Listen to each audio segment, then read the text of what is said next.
Bueno, vamos a continuar entonces con los hipolipemiantes. Entonces recordemos que los hipolipemiantes que debemos estudiar son las estatinas, las importantes, con o sin ezetimibe, los fibratos, las resinas de intercambio iónico y los nuevos hipocolesterolemiantes.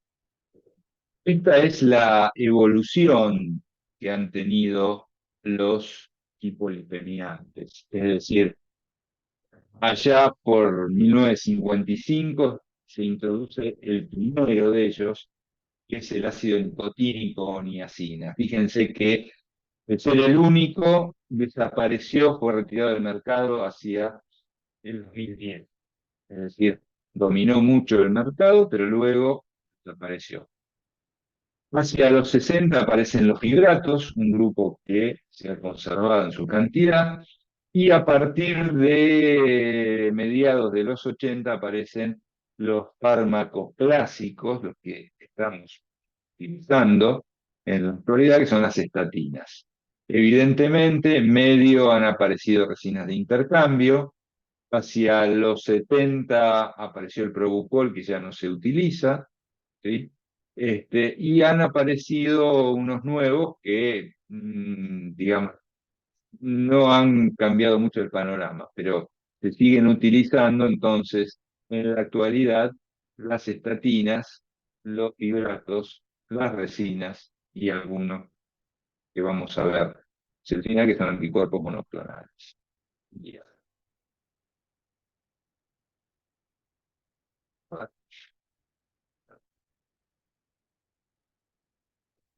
Esa sería la historia, ¿eh? Acá en el año 2007 apareció un inhibidor CEP, que era el torcetrapib, que no progresó, ¿eh? Este, y en el 2016 aparece el irocumab. Bien. Entonces, esta es más o menos la historia de los diferentes fármacos hipointernos. Bueno, las más importantes son las estatinas. Esto no deben dejar de estudiar. No es este video el lugar de estudio máximo, para eso están los libros, pero las estatinas, siguiendo el lineamiento que tienen acá, más los libros, tienen la posibilidad de estudiar este tema. Entonces, desde el punto de vista de su mecanismo de acción, son falsos sustratos de la hidroximetil glutariil-CoA reductasa, ¿eh? Son análogos estructurales del hidroximetilglutariil-CoA y entonces compiten por el centro activo, pero tienen más afinidad que el HMG-CoA. Es decir, fíjense, esta es la reacción localizada, es decir, el HMG-CoA o hidroximetilglutariil-CoA es reducido por dos NADFosfatos, se libera la CoA y queda el compuesto, digamos, final de la primera etapa de síntesis de colesterol, que es el ácido mevalónico o mevalonato. ¿Ok? Mevalonato después se transforma en terpeno, es decir, se transforma en el isopentenil pirofosfato, y ese isopentenil pirofosfato se polimeriza para llegar a escualeno, y después finalmente el escualeno se cicla y termina en colesterol. Acuérdense estas tres etapas de síntesis de colesterol. Entonces, si ustedes observan la estructura, esta es la estructura de la simvastatina, no, perdón, de la torvastatina, porque está abierto. Fíjense cómo es un análogo estructural del HMG-CoA. La consecuencia de la inhibición del HMG-CoA reductasa, enzima marcapaso de la síntesis de colesterol, ¿sí?, es que bruscamente caen los niveles intracelulares del colesterol. Recuerden que el 70% de la síntesis de colesterol era en el hígado y aparte, por la forma de administración oral, llegan prácticamente todas al hígado. ¿Bien? Como en el hígado hay demanda de sales biliares, se destraban el sensor SRBP y el receptor hepático X, que son los que iban de alguna manera tanto los genes de la ATMG coarredutasa, que se traduce, pero después se va a volver a inhibir por más estatina, y junto con ella, recuerden que aumentaban los receptores, o se inducía el gen de los receptores LDL. Entonces, rápidamente aparecen receptores LDL en el hígado, que normalmente no los expresa, y eso lleva a una mayor captación hepática del LDL con el descenso concomitante. ¿Ok? Entonces, entonces, además del efecto, ¿sí? Sobre la síntesis de colesterol, a nivel endotelial, macrofágico y en el seno de las placas, aparecen acciones, ¿sí? Que son, como les decía antes, complementarias de las acciones farmacológicas típicas, la inhibición de la síntesis de colesterol. Y son acciones pleiotrópicas. ¿Sí?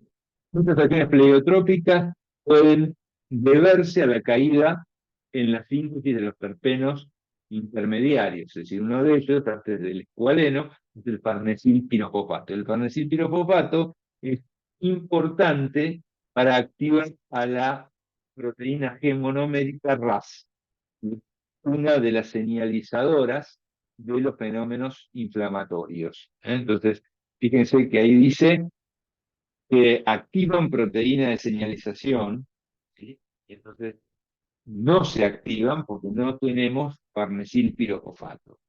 En esta situación, ¿sí?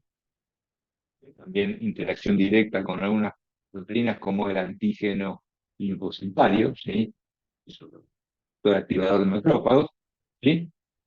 Como consecuencia de esto, mejora la producción de óxido nítrico y prostaciclina. ¿Eh?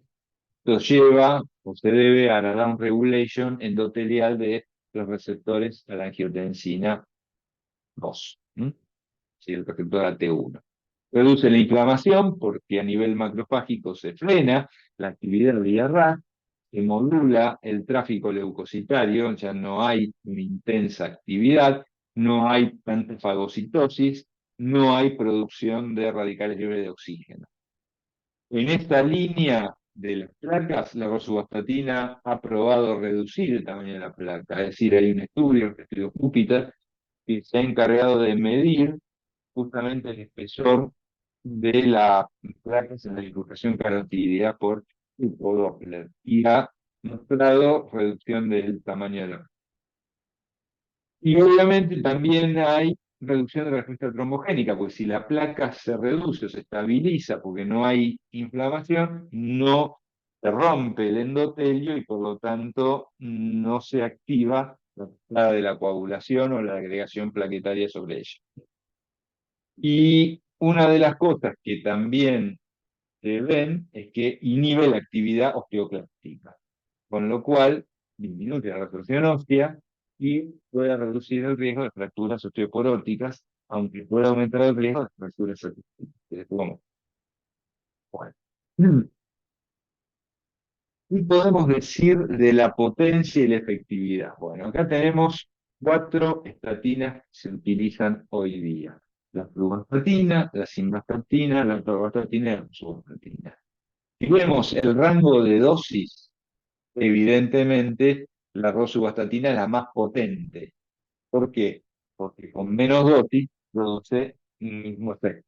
Entonces, que la dosis usual, si bien el rango está entre 5 y 40, la dosis usual es 20 frente a 40 u 80 de las otras. Pero además de ser la más potente, porque con menos dosis obtiene el efecto deseado, el descenso de LDL y colesterol con esa dosis usual que está ahí es mucho mayor que en la rosuvastatina y la atorvastatina. Quiere decir que la atorvastatina y la rosuvastatina son las más potentes, mientras que, perdón, las más eficaces. Además, no son las más potentes, son las más eficaces. ¿Sí? Mientras que la fluvastatina y simvastatina producen un descenso de colesterol menor, porque entonces son menos eficaces. Así que en suma, la rosuvastatina resulta ser la más potente y la más eficaz de todas. ¿Y qué significa la regla del 6? Que si yo tengo una dosis mínima y la incremento por 2, consigo un descenso del colesterol de un 6% adicional. Quiere decir que si yo parto de 5 miligramos de rosuvastatina y eso por ahí produce un descenso del 30%, 20-30%, ¿sí? El duplicar la dosis va a aumentar un 6% más.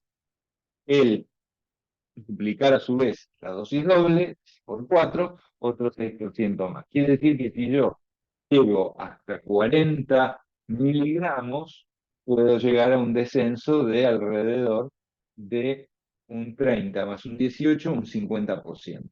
Ese sería el concepto de reducción en colesterol LDL por la regla de 6.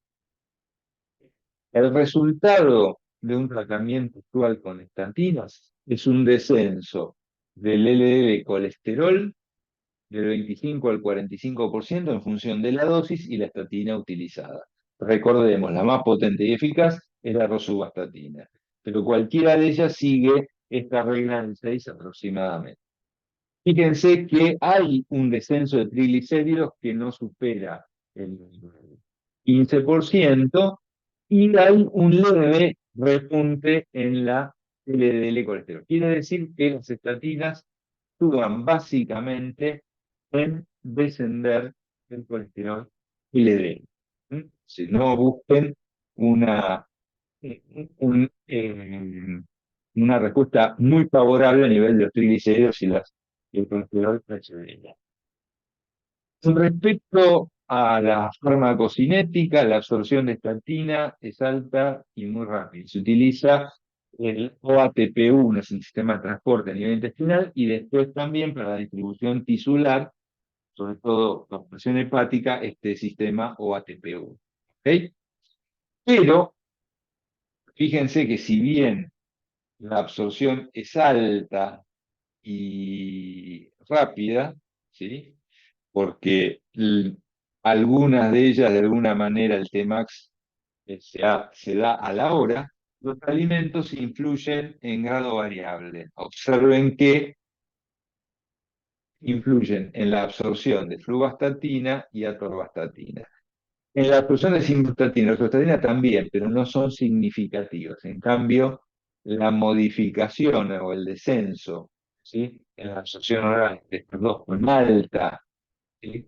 Biodisponibilidad oral, en el 90 y 98%, es importante el descenso. En cambio, en estas dos, que tienen menos biodisponibilidad, los alimentos lo bajan, pero no tanto, y no resulta importante. Así que la rosuvastatina, por ejemplo, se puede dar junto con las comidas.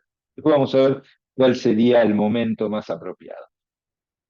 De ellas, rosuvastatina, atorvastatina y rosuvastatina son moléculas abiertas, son hidrosolubles, tienen carboxilatos. En cambio, la simvastatina es una lactona, es decir, forma un éster interno, tiene un anillo cerrado y por lo tanto es una prodroga.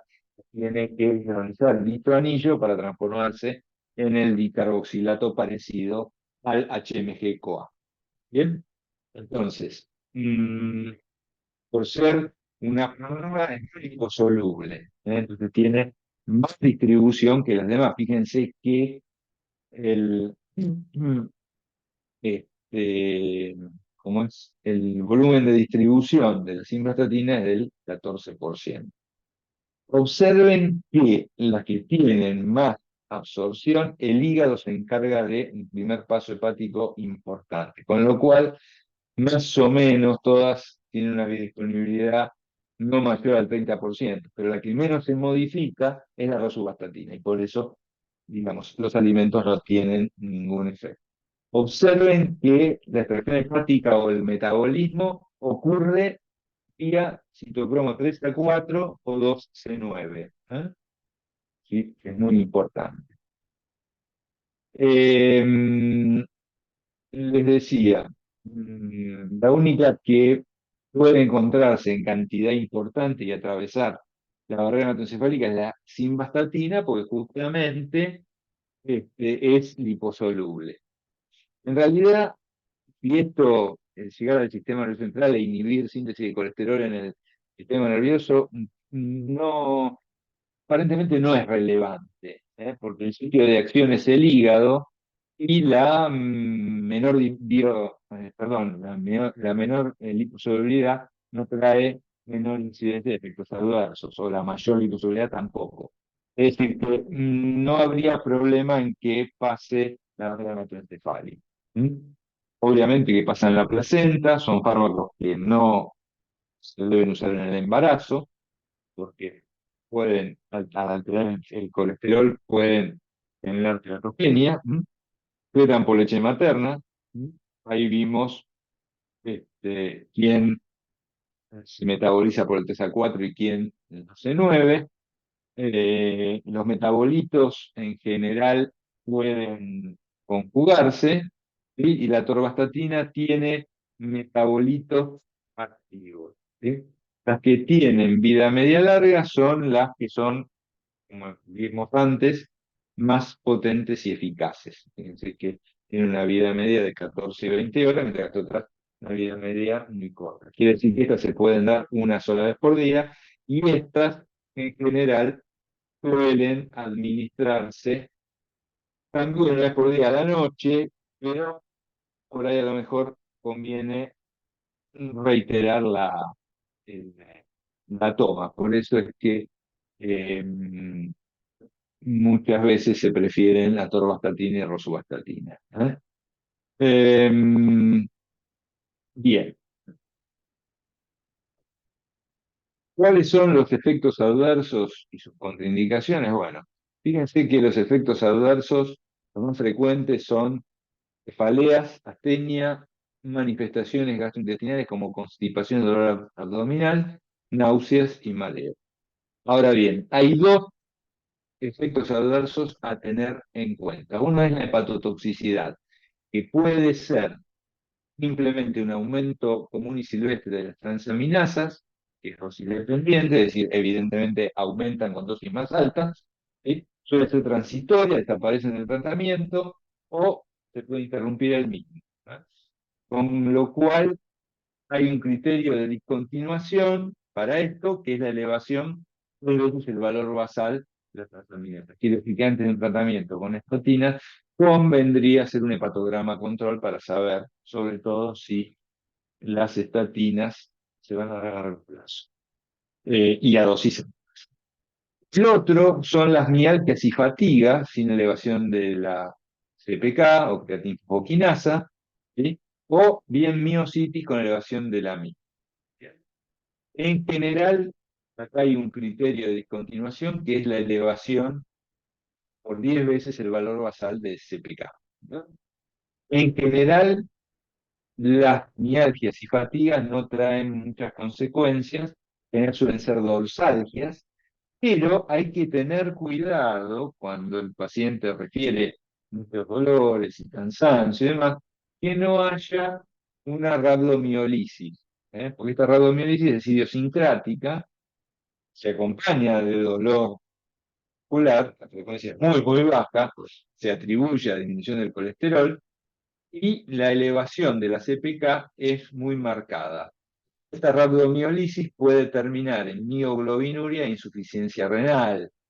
Entonces, uno no es que tiene que estar atento dentro del tratamiento, no es que todos los pacientes van a darlo. ¿Mm? ¿Qué factores son predisponentes? Básicamente, la ancianidad, el género femenino, ¿sí? La gente de origen asiático, el polimorfismo en el OATP1, es decir, LSC o uno es el OATP1, ¿sí? Y los fármacos inhibidores metabólicos, sobre todo el gemfibrozil, este está prohibido, porque justamente inhibe a la glucuroniltransferasa y al citocromo 3A4, con lo cual aumentan notablemente los niveles de estatina. Así que ojo con eso. Es decir, no utilizar fármacos inhibidores metabólicos junto con estatina para disminuir el riesgo de esta radiomiólisis. ¿Qué ocurre a lo largo del tiempo? Suele haber cierto grado de insulinoresistencia que puede terminar en diabetes en los pacientes con predisposición, porque hay un incremento del riesgo del 0,1% anual. ¿Sí? Y ese riesgo es mayor en individuos que ya tienen síndrome metabólico. Entonces, hay que hacer un control diabetológico obligado y ajustar dosis de antidiabéticos si están. Las que atraviesan la barrera hematoencefálica, la simvastatina, se ha referido que puede producir trastornos cognitivos, pero la evidencia no es concluyente. Ahí está la cita que define que no producen trastornos cognitivos. ¿Sí? Hay que tener cuidado con la inhibición de los osteoclastos. ¿Por qué? Porque pueden dar fracturas atípicas, como los bifoconatos. ¿Sí? Eh, ¿Qué contraindicaciones tiene? Obviamente, embarazo y lactancia, dijimos que es teratogénica, la enfermedad crítica activa y la hipersensibilidad a las estatinas. ¿Sí? Las interacciones medicamentosas a nivel de la absorción, los antiácidos reducen la absorción de estatinas, la competencia, ¿sí? A nivel del OATP1, a nivel intestinal, reduce la absorción y el efecto. Fíjense cuáles son los fármacos que se absorben conjuntamente a nivel del OATP1. Los alimentos, la hormona tiroidea, el EDOPA, alcaloides, antibióticos, ciertos antipsicóticos, beta bloqueantes y ECA-ARA2, inhibidores de la proteasa. Así que, ¿qué es lo que hay que hacer? Separar las tomas. Sobre todo si uno va a administrar la estatina, se administra preferentemente la no. ¿No? Porque inhibe la síntesis de colesterol que aumenta por ritmo circadiano. A nivel de la glicoproteína preintestinal, la glicoproteína preintestinal de alguna manera saca la glucostatina, por eso tiene una muy baja absorción. Fíjense que todas tenían alrededor de 60-90 y esta tenía 20 o 25. Entonces, ¿por qué? Por la glicoproteína preintestinal. Entonces, los alcaloides, ¿sí? Los bloqueantes cálcicos, ¿sí? Las ciclosporinas, ¿sí? De alguna manera pueden aumentar el efecto de la rosuvastatina por inhibir la proteína intestinal. Está calculado que la disponibilidad de la rosuvastatina sea de un 20%. ¿Bien? Los inhibidores e inductores CYP3A4 modifican la toxicidad de las estatinas, es decir, sobre todo la torvastatina y la simvastatina que se metabolizan por el 3A4. ¿Eh? Fíjense, estos son los soles antifúngicos, los inhibidores de la proteasa, ciclosporina, y ahí está el genfibrosil, junto con el cubo de pomelo. El genfibrosil está prohibido, es un fibrato que no debe ser utilizado junto a ninguna estatina. ¿Eh? Y aquellos que son inductores, como la rifampicina, los anticonvulsivantes, la hierba de San Juan, etcétera, ¿sí? Disminuyen el efecto. Ojo que las estatinas desplazan a los anticoagulantes orales y por lo tanto se debe ajustar la razón internacional normatizada al inicio del tratamiento con fibratos y anticoagulantes orales. A nivel farmacodinámico, el riesgo de sufrir efectos musculoesqueléticos puede aumentar cuando se usan concomitantemente estatinas y niacina, que ya no se utilizan, y estatinas o fibratos. Es decir, la única combinación estatina-fibrato permitida es fenofibrato con rosuvastatina. Los demás, estatinas y fibratos, no deben darse. Ahí tenemos las indicaciones: hiperlipemias y lipemias mixtas, la hipertrigliceridemia, coadyuvante, hipercolesterolemia familiar homocigota, prevención primaria, secundaria, secundaria después del infarto o del ACV. Las dosis, ya se las mostré antes, vuelvan hacia atrás y véanlas en el rango de dosis usual, que es de 20 para la rosuvastatina hasta 80 miligramos. ¿Sí? En general es una única toma a la noche y a veces la simvastatina puede darse 2 veces por día porque justamente tiene una vida media corta. El upetivibe se puede usar conjuntamente con algunas estatinas, como por ejemplo la atorvastatina. Es un bloqueante de la proteína símil Niemann-Pick, por lo tanto reduce la producción intestinal de colesterol, que no es mucha, es un 10%, pero se suma cuando uno quiere bajar el colesterol bastante, sobre todo en prevención secundaria. Entonces, no solo reduce la absorción intestinal, sino que también dificulta la reabsorción biliar. ¿Eh? Este, es asociado con la torvastatina. ¿Bien? Se absorbe casi conjuntamente con el colesterol, se metaboliza glucurónido, droga y metabolito, ¿sí? Se unen más del 90% de las proteínas plasmáticas. Es una droga muy liposoluble. Ambas pasan a la bilis y cumplen un circuito entero hepático. La eliminación fecal y menos del 10% aparece en la orina como el glucuronio. Así todo sigue su vida media. La vida media es muy grande, 20 horas. Efectos adversos, cefalea, mareo, insomnio, ¿sí? Dolor generalizado, dispepsias, mialgias. Algunos de estos se confunden porque se dan conjuntamente con estatinas, es decir, las mialgias, las artralgias, el aumento de las transaminasas. Está contraindicada insuficiencia hepática severa, embarazo y lactancia y se indica razón de 10 miligramos día junto con los 40 miligramos de atorvastatina. Bien, los fibratos, ¿sí? Las estatinas inhiben enzimas. Los fibratos son agonistas del PPAR alfa. ¿Qué es el PPAR alfa? Es un receptor nuclear, un intensificador, un transcriptor génico, ¿sí? Que significa receptor activador de la proliferación peroxisomal. Tenemos, ¿sí? Un receptor que forma heterodímeros con el RXR o receptor retinoide X para activar una maquinaria sintética de ARN por acetilación de histonas con esto, ¿no? Estas serían las enzimas acetiladoras de transaminas, de histonas, ¿ok? Entonces, acá tenemos intensificadores, hay tres tipos, ¿sí? El alfa, el beta y el gamma. El alfa se expresa en casi todos los tejidos, especialmente en el hígado, y controla el metabolismo, ingesta y ayuna de los lípidos. No es vital. El gamma presenta dos isoformas, la uno que se expresa en casi todos los tejidos y la 2 solo en el tejido adiposo, y es vital porque controla la lipogénesis, la inflamación, la angiogénesis y la insulino resistencia. Es decir, de hecho, las, eh,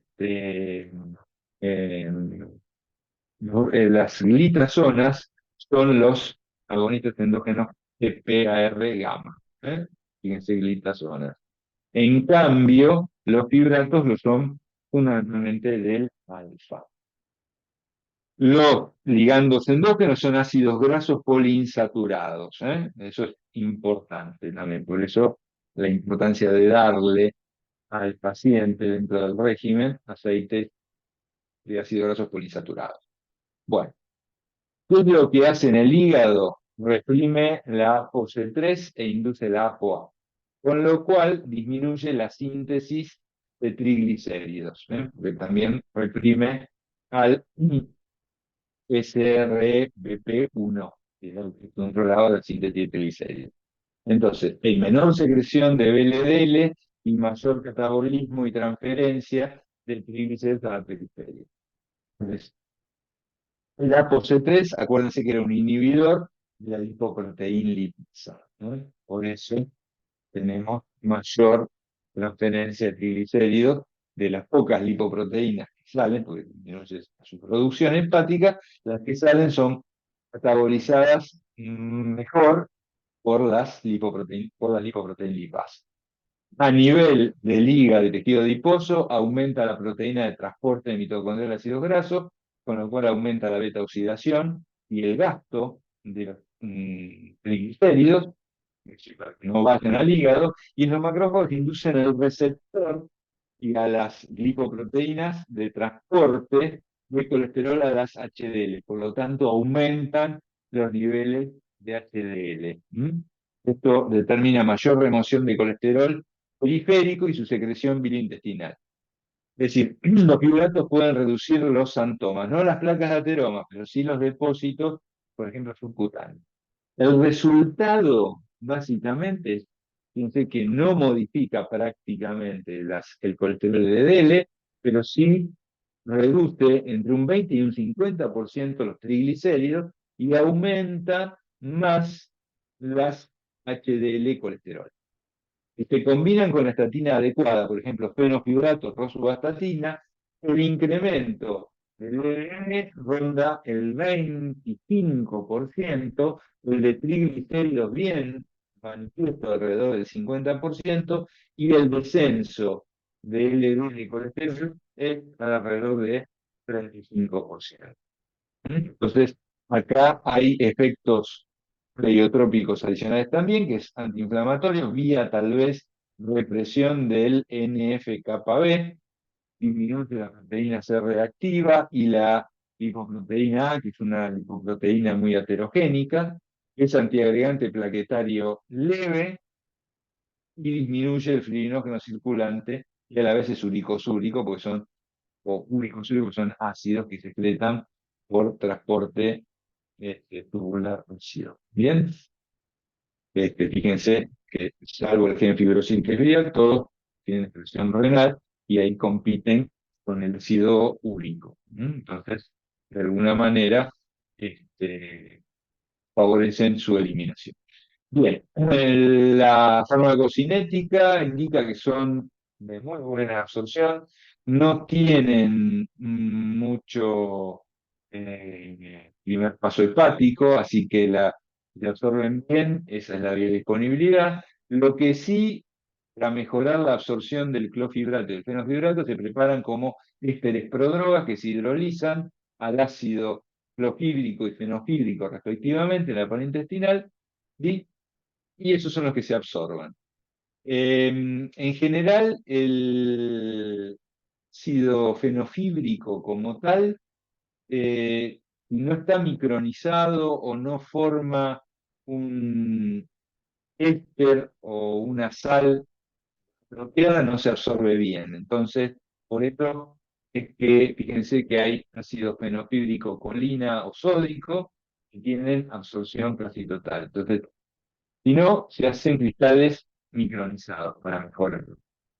¿Y por qué hablo tanto del fenofibrato? Porque es el más utilizado y el más seguro dentro de los fibratos.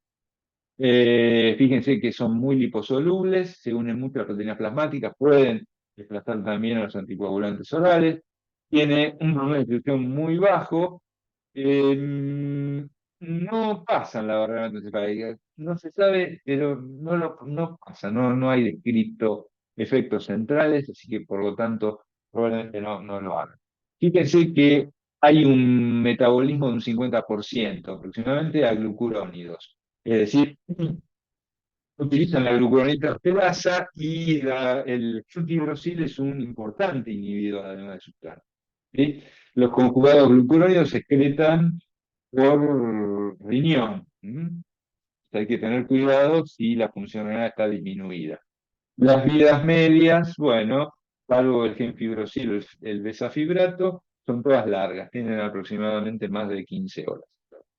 Bien.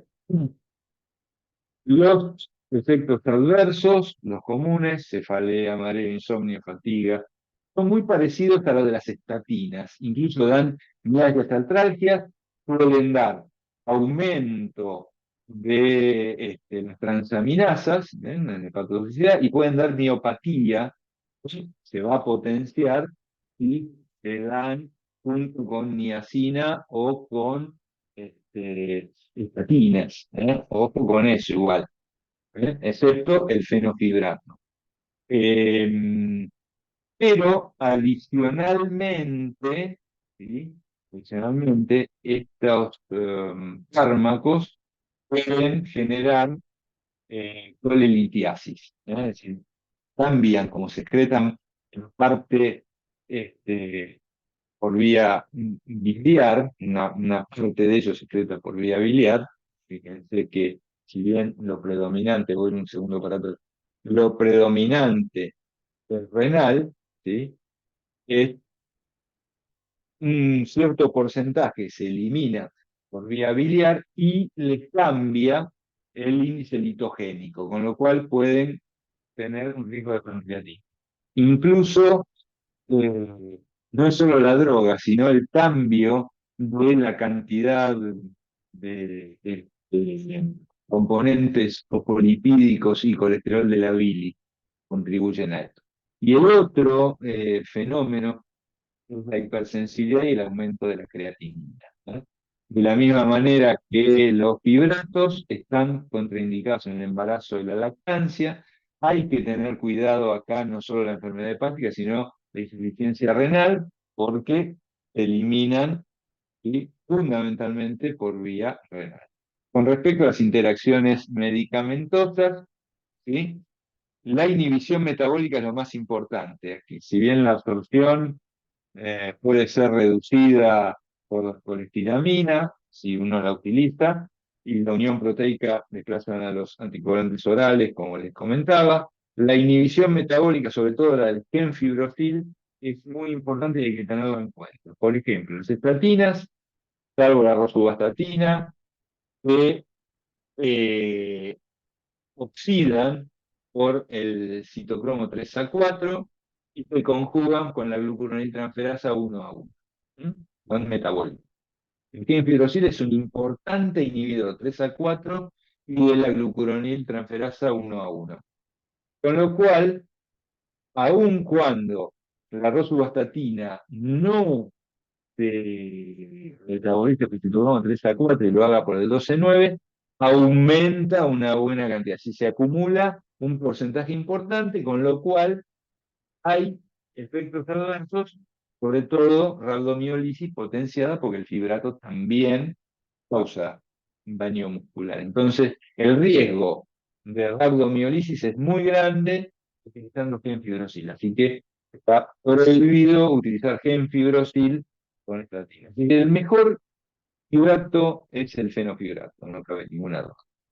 Con respecto a las interacciones medicamentosas farmacodinámicas, eh, riesgo de sufrir efectos musculoesqueléticos, excepto rosuvastatina y fenofibrato. Lo demás, prohibido, porque está destacado. La ciclosporina puede también potenciar el aumento de la creatinina, propiciado por los fibratos, ¿sí? Eh, y las indicaciones son básicamente hipertrigliceridemias, hiperlipemias mixtas, ¿sí? Sean primarias o secundarias. El único que se utiliza, vuelvo a insistir, es el fenofibrato asociado a rosuvastatina. Aquí tienen las dosis, ¿eh? En general, el fenofibrato se da con una toma o pueden aumentarse a 2 o 3 tomas según respuesta terapéutica. Pero en general, hay preparado para una única toma junto con la estatina. ¿Eh? Las resinas de intercambio iónico-sintéticas son tres. Solo la primera está en Argentina, la colestiramina, pero también está el colestipol y el colesevelam. ¿Sí? Estas resinas actúan arrastrando colesterol y sales biliares, es decir, absorben como si fueran fibras vegetales. El resultado es desregular el SRBP y el receptor hepático X, aumentando la captación hepática del EDM y incremento del número del EDM, porque no hay absorción de colesterol. Pueden causar una reducción del 20% del colesterol, con lo cual uno puede utilizarlo como recurso terapéutico adicional a las estatinas. ¿Sí? La única de los, no, el único hipocolesterolemizante para poder ser utilizado en el embarazo son justamente el colestiramina. ¿Sí? No se absorben, y los efectos adversos son el mal gusto que tienen, la dificultad de dilución. ¿Sí? Eso le sumamos distensión abdominal y flatulencia, el paciente no los prefiere. ¿Eh? Pero el arrastre puede reducir también la absorción de vitaminas liposolubles y arrastrar fármaco. Por lo tanto, hay que tomarlas, ¿sí? Separados de las comidas y de cualquier otro fármaco. ¿Eh? Así que esto se toma la noche. Bueno, y después tenemos los nuevos, que son anticuerpos monoclonales, el alirocumab y el evolocumab, ¿sí? Que son inmunoglobulinas G humanas, es decir, hechas por ingeniería genética, de técnicas de DNA recombinante en células eucariotes, es decir, las células hámster chinas. ¿Sí? Estos anticuerpos monoclonales bloquean la degradación del receptor a las LDL inducida por la PCSK9, es decir, la endoproteasa que estaba junta o que se endocitaba junto con el receptor. Recuerden que el receptor junto con esta no recirculaba. Con lo cual, si yo anulo a esta endoproteasa, la recirculación de los LDL, los receptores LDL, es mucho más rápida y aumenta mucho la eficacia en la captación de los LDL del colesterol. Se pueden administrar junto a estatinas y otros hipolipemiantes, o bien solos. En general se reservan para hipercolesterolemias severas, ¿sí? En la familia de homocigota, esta que es, digamos, muy rara, pero que da cifras de hipercolesterolemia muy altas, ¿sí? Fíjense que el porcentaje de reducción ronda el 55-70%. La diferencia está en los días que se necesitan para alcanzar el Tmax. Obviamente no se une a la unión proteica, ¿sí? Se administran por vía subcutánea. El porcentaje de absorción es desde el tejido subcutáneo a la sangre, ¿sí? Y fíjense que la vida de eliminación suelen ser sí, de eliminación bicompartimental. Acá el Navir está bien documentado y el otro menos documentado, pero son bicompartimentales las eliminaciones. Fíjense que es un poco más rápida la eliminación del evolocumab, ¿sí? Los efectos adversos a tener en cuenta son locales en el sitio de inyección, como alergia, infección y dolor.